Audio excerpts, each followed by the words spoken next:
What's good, YouTube, man? It's your boy Jordan from the Reacts back with another video, and today I got a special one, man. I got an NBA video by Jimmy High Roller. What it says, I thought it couldn't get any worse. Now I'm not gonna lie, I don't be reacting to NBA, but I do keep it up. I do keep up with it time to time. But bro, I ain't gonna lie, bro. The trade deadline and the trades that have been in the NBA been ass. Like, bro, I ain't gonna lie, I seen where Andy Davis and the Utah Jazz getting shit, the Washington Wizards been getting shit, but like, nigga, the Lakers made one move, nigga, they got rid of Gabe Cardio. They already knew they were gonna get rid of that bum. I ain't gonna lie, that nigga was ass. I'm gonna keep it real with you.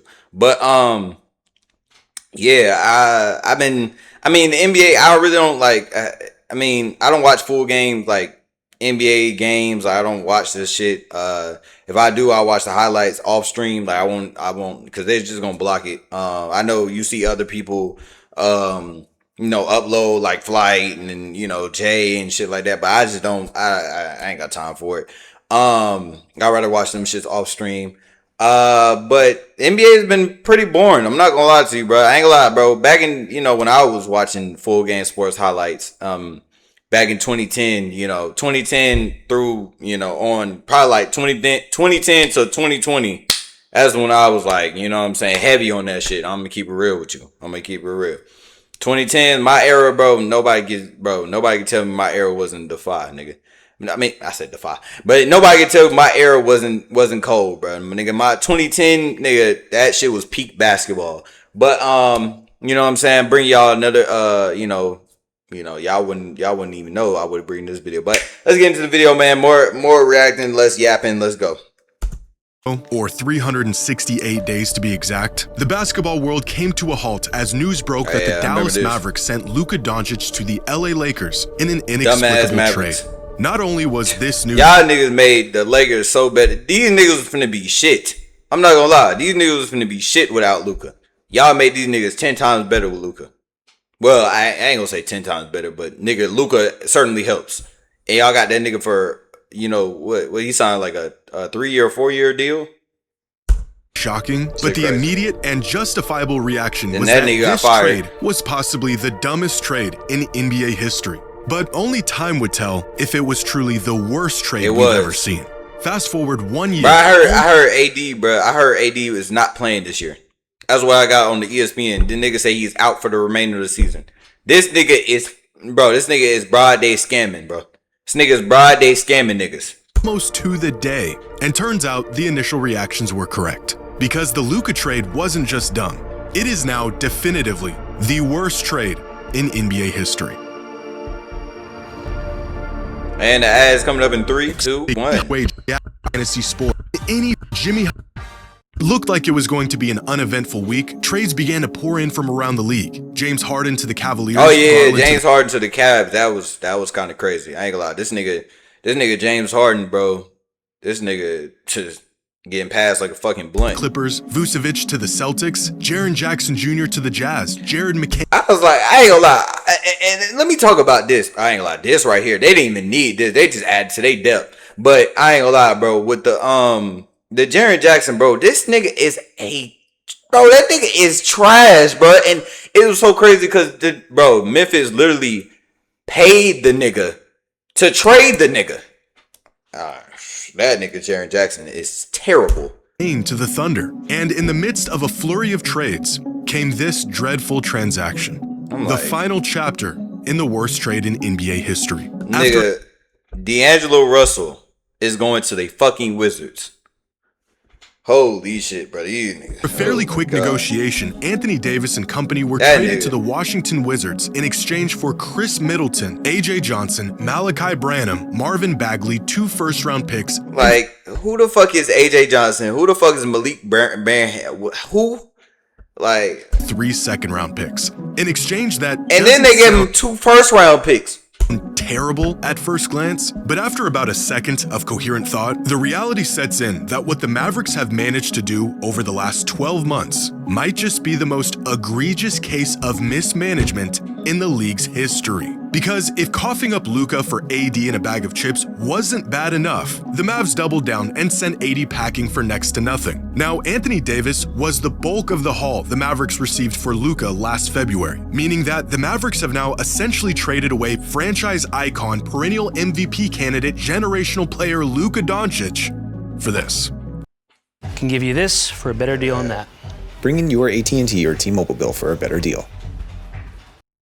2 starting caliber players, 3 first-round picks, 3 second-round picks, and expiring contracts. But a lot of these assets either aren't worth much or were simply add-ons throughout these dealings. Max Christie, Chris Middleton, and Marvin Bagley are the only productive players here. The 2026 first-round pick from the Thunder will likely end up as the 30th pick in the draft. The 2030 first-rounder is a Warriors top 20 protected pick 4 years from now, and the second-round picks are just throw-ins. A complete shot in the dark that rarely turn into anything of substance. In fact, the Wizards spoke about their acquisition of AD and said they were, quote, ecstatic, because the outgoing first-round picks have relatively little value. So if we condense this down to the real value of this trade, then we're left with this. The Mavericks traded Luka Doncic for a starter, 2 rotational players, and 1 first-round pick. This is not a bad trade. This is basketball malpractice, reprehensible, a fireable offense. Oh wait. Compare what the Mavericks got for Luka Doncic to some of the block. Wait, let me see. Kevin Durant. I mean, we know he got traded for like goddamn 5 first-round picks. That shit crazy. Rudy Gobert should not get. I don't know how the fuck he got traded for all them first-round picks. Donovan Mitchell, respectable. Yeah, he should get. This is a good trade. I mean, I'm not gonna say it's a good trade package, but for Donovan Mitchell, yeah, you should get the first round. But like probably like 3, not like 5. But I don't know how the fuck Desmond Bane got all them first round picks. I don't know how the fuck this nigga got all these first round picks. And Paul George is fucking declining like hell. So Buster trades we've seen over the last few seasons, and you would be convinced that Dallas is actively attempting to be relegated to the G League. 2 years ago, the Nets got 5 first-rounders and a first-round pick swap for Mikal Bridges.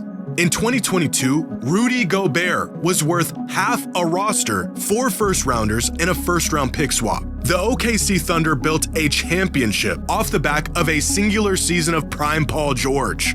I'm not sure what universe the Mavericks live in, but apparently it's one where Luka Doncic is worth about as much as Desmond Bane. It's the ultimate buy high, sell low move from the Mavs. Last February, they were under the impression that Anthony Davis was of comparable value to Luka, his all-NBA level defense and offensive versatility potentially being the missing ingredients for what they hoped would lead them to another run to the finals. 12 months later, they saw him as nothing more than an opportunity to clear cap space. Now trading not 1, but 2 all-NBA caliber players in the span of 1 year. In an article detailing the 1-year aftermath of the Luka trade, it was asked, how do the Mavericks move on from the short-lived AD era? Which is a reasonable question. If this article didn't come out 2 days before he was traded, the Mavericks were already moving on from the quote, AD era, while he was still physically on their bench just a year after they traded the soul of their franchise for him. The total value they got out of AD, 29 games played out of a possible 81, only 1 of those games played with Kyrie Irving, 18 injuries, yes, you heard that right, 18, and 16 wins. The Mavericks traded Luka Doncic for 16 wins. On dunks and threes, there is a metric called estimated wins that attempts to calculate, you guessed it, how many wins a player helped contribute to their team's total throughout the course of a season. In Anthony Davis's total time with the Dallas Mavericks, he contributed exactly 2 wins. In fact, since the initial Luka trade 1 year ago, the total number of estimated wins contributed by every player that Dallas acquired as a result of the Luka trade is 9 wins. In that same time span, Luka Doncic has single-handedly contributed 12.4 wins for the Los Angeles Lakers. Since being dealt away by an overzealous Mavericks front office, Luka has been more valuable for the Lakers than every other asset involved in exchange for him combined. The Luka trade was so bad that what they got in return for him was nothing more than a salary dump just 1 year later.